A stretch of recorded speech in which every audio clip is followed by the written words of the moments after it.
दुनिया में बहुत कम लोग ही ऐसे होते हैं जो मरने के बाद अपने कामों से लोगों के दिलों में हमेशा जिंदा रहते हैं। उनमें से एक हैं मशहूर पेंटर लियोनार्डो दा विंची, जिन्होंने मोनालिसा पेंटिंग बनाई थी।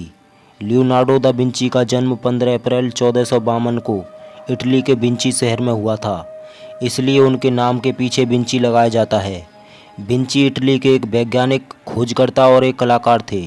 पुरातत्ववेत्ता ने उन्हें दुनिया का सबसे प्रतिभाशाली व्यक्ति माना है।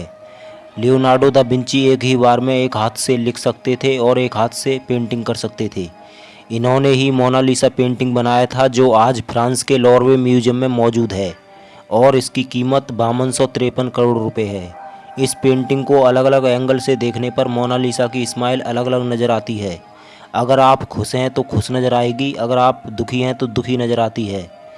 इटली में मोनालिसा का गलत मतलब माय लेडी होता है। यह भी कहा जाता है ये पेंटिंग नेपोलियन बोनापार्टे को बहुत पसंद आई थी, इसलिए उन्होंने इस पेंटिंग को अपने कमरे में लगवा दिया था।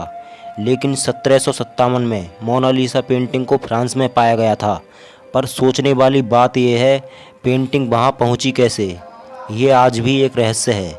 1951 में एक व्यक्ति ने मोनालिसा पेंटिंग पर पत्थर फेंका था, जिससे पेंटिंग के बाएं हाथ की कोहनी के सामने एक स्क्रैच आ गया। फिर इसकी सुरक्षा के लिए फ्रांस की गवर्नमेंट ने लोuvre म्यूजियम में एक स्पेशल रूम बनवाया, जिसका टेम्परेचर ऐसा रखा गया कि पेंटिंग खराब ना हो, और इसे बुलेट प्रूफ शीशे के अंदर रखा गया। इस पेंटिंग को बनाने में 50 करोड़ रुपए खर्च किए गए। फिर भी 1911 में पेंटिंग चोरी हो गई। हैरानी की बात यह है, पेंटिंग 10 साल बाद फिर वहीं आ गई। 2004 में एक पास्कल कॉटी नाम के वैज्ञानिक ने इस पेंटिंग को स्पेक्टर लाइट्स टेक्नोलॉजी के हाई इंटेंसिटी लाइट्स और मल्टी लेंस की मदद से इसकी अलग अलग लेयर्स निकाली, तो पता चला लियोनार्डो दा विंची इस पेंटिंग को 40 माइक्रोमीटर यानी एक बाल से भी पतली पेंट से बनाया, जिसमें कोयला भी शामिल था।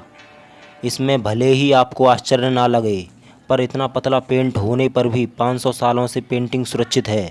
एक शोध से पता चला, इस पेंटिंग में विंची ने कुछ शब्द लिखे थे, जो इस प्रकार हैं: ला रिस्पोस्टा सी ट्रोवा क्वी, जो इटालियन भाषा में थे, जिसका मतलब है उत्तर यहाँ है। इससे पता चला विंची कुछ कहना चाहते थे। हाल ही में एक वेबसाइट पैरानॉर्मल क्रूसिबल ने बताया कि मोनालिसा पेंटिंग में एलियन छुपा है, लेकिन इस बात में कितनी सच्चाई है इसकी पुष्टि अभी नहीं हुई है।